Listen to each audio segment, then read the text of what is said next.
Your boy John the Liquidator coming back with another video. Look like Andrew Berry has done a sit-down interview with my favorite Cleveland Browns reporter, Tony Rizzo, bruh. Yes, today. And he spoke about it all. SHEDEUR Sanders, Dylan Gabriels, damn near getting Ty Simpson. We finna dive into this story right now. I'm not going to waste any more time. We finna react to this whole thing, man. So he did a sit-down interview on the Rizzo show today. Everybody's talking about it. Just came out about 30 minutes ago. Let's watch. Because he had a hell of a weekend. Andrew Berry, GM of the Browns. Cowbell and everything, huh? We don't give cowbell for just anybody, Drew. I appreciate you guys having me. Yeah, Andrew, just wanted to say this. Congratulations, man. I expected you to have a big draft. I want you to understand, Andrew, we played this song for about 3 months on this show for good karma for you. The song is called High Hopes. Frank Sinatra from 1959. So we had high hopes for you, and I think you have surpassed the high hopes with this draft. Andrew, everybody graded you out. You got fantastic grades. Even Tony Grossi gave you an A. But that's how I know I've made it. That's how I know I've made it. Drew, how do you grade yourself? Like, I know it's going to take time to see how these kids progress, but do you self-grade yourself afterwards? And were you happy for, in the most part, with the way things went last weekend? So I'll start by saying we do grade ourselves, but it's probably more along the goals that we set going into the weekend, as well as process, operation, and execution. Because the true grade really is incomplete, because none of these players have hit the grass in an NFL uniform. We haven't incorporated them into our offensive defensive systems. We haven't gotten our hands on them from a development standpoint. So to say that we've accomplished anything at this point is certainly premature. But that all being said, number one, a lot of credit should go to my staff. We have a really good group of scouts, research analysts, coaches, strategists, who really go into making sure that we can have as productive a weekend as possible. And those men and women were absolutely outstanding this weekend. They deserve the primary credit. And then the second thing is, like, where we're pleased is we felt like we were able to maximize the resources we came into the weekend with educated, bets, picks, coming out of the weekend. So it's all got to play out on the grass, but we like where we are right now. Andrew, the people brought up the fact that Paul DePodesta is no longer with the organization, and you've done very well in each of the last 2 drafts. How much did he have to do with that? And would you say that was a factor in you being able to do your own thing this time around? Yeah, I'd say this. We've talked about Paul a lot over the past couple years, and his role was to advise and counsel on all strategic decisions. But at the same time, my job was to make the decision that's best for the organization. And so, it's funny, like I was, thinking about it, Paul and I, we walked 1-2 weeks before the draft, him wishing us luck. And, I can tell that he still misses being in the draft room with us, and we miss him. But ultimately the decisions are mine. So basically said he Jody, turn your mic on. Andrew, see this? He does this to me too, Andrew. Zoom calls, not just you. Right. I'm a writer at heart.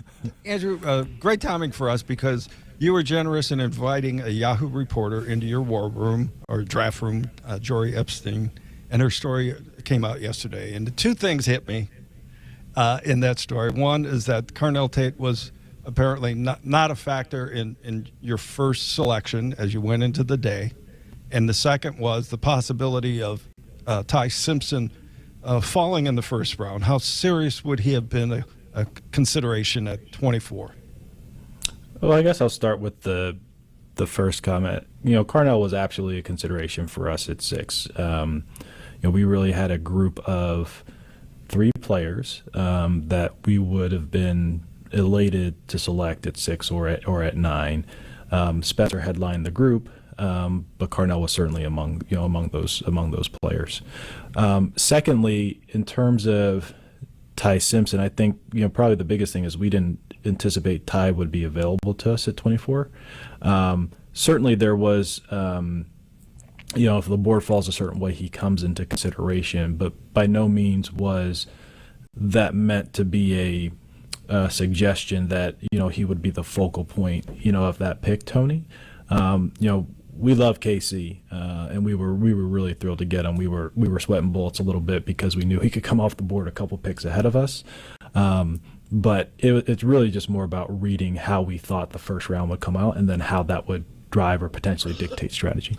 Andrew, one of the things that struck me about that article is just how quickly you have to think on your feet in making decisions as that clock is ticking down second by second. How much did the 8 minutes change the way that you were able to react to things in the draft? And how nerve-wracking is it when you go on the clock and it's finally time to make up your mind? It really didn't change much. I was one of the GMs that voted to take it from 10 minutes to 8 minutes. Like 10 minutes is way too long. Honestly, I would vote for 7 minutes if we have a chance to do that next year. So I think for, okay, we get 10, 8, 7, however many minutes. Think about what, Monk has on the sideline when he's calling a play. He has 40 seconds to make his next decision. And so I think that the big thing is for it not to feel nerve-wracking, you want to make sure you do as much preparation ahead of time, so it's really more about execution once you get in the moment. Browns GM Andrew Berry is our guest. Andrew, are you going to you'll bring 4 quarterbacks to camp, as you did last year, but then what will the assessment be at that point? Ooh, what ultimately do you plan on doing for the season with the 4 you have? Yeah, so I think, we've preached competition since we've been here, and that'll hold true in the quarterback room. As Todd said, that doesn't mean that everybody gets equal reps, and that's true across positions. But we're looking for performance. And I hate to make it that simple, but that's what it's about. Ultimately, I think you all know that we like to keep at least 3 quarterbacks on the 53-man roster, provided that they earn the spot. And another on the practice squad. So we want to make sure that we have talent and depth at the position. All right, where does SHEDEUR sit right now? I know Coach said he's not ready to get into who takes first reps and second reps, but based on what he did last year, what are your expectations for him this year, Andrew? To take another step and keep growing and learning. I think he's had a really nice offseason. He did a really nice job at voluntary mini camp. I think his improvements in decision-making and pocket management by the end of the year, and certainly what we've seen so far in a very short spring, have been positive. And I expect him to have more command of the offense and better ball security and situational awareness as we go into year 2. Does Deshaun have an advantage over him in this competition because he's been around for so long and played at such a high level? I don't know that any player has an advantage. I think certainly experience helps. That's one of the strengths that Deshaun has relative to the rest of the room. I wouldn't say that in and of itself gives any player an advantage. I think both of those guys have worked really hard over the past several months, and we're pleased with how they've started our offseason programming. So we'll see how the next few months play out as all those guys, Dylan and then eventually Taylan, kind of get up and running, and we'll see where the chips fall. Speaking of quarterbacks, Andrew, Taylan Green is just fascinating prospect with his obvious skills. I have already likened him to Malik Willis coming out of the draft. Not now, but 4 years ago. Is that a fair analogy, do you think? I think that I do think that they're different players, Tony, but I do think where it is fair, I think that oftentimes people want to rush to judgment, particularly with young players in particular, but particularly with quarterbacks. I think if you look at Malik his first year, he was thrust coming from a small school where you knew he needed some development, below average infrastructure, and everybody wrote him off after 4 starts, right? 4 starts, okay, this guy can't play, he can't be a starting quarterback, that type of thing. He gets traded for a bag of footballs, to Green Bay. Sits for 2 years and then finally gets his opportunity as he's kind of grown and developed behind the scenes and plays at a really high level with his chances in Green Bay. and now he's the starter in Miami this year. I think that story, particularly for the quarterback position, we see over and over again, yet we make the same mistakes with rush judgment. And I think you can apply that even to our own situation, our two young players who both of them have played less than 8 starts, less than half a season. Yeah. But if you listen, there are many pockets that have declarative statements about what they will be during their careers. And so I know that we don't always work in a sport or an industry that exercises patience or realizes that development is a nonlinear process. But that's not necessarily how we operate here internally. Yeah, there's not a lot of patience with Browns fans, Andrew. I'm sure you've learned that over the years. Andrew Berry, GM of the Browns, is our guest. What is your plan for Taylan? What have you and Coach talked about that, or are you still working it out? Yeah, we've talked about it for really any young quarterback. I think rookie minicamp will be a great opportunity just with him getting the primary reps. But I think the biggest thing is him just getting mastery in terms of what we're trying to accomplish.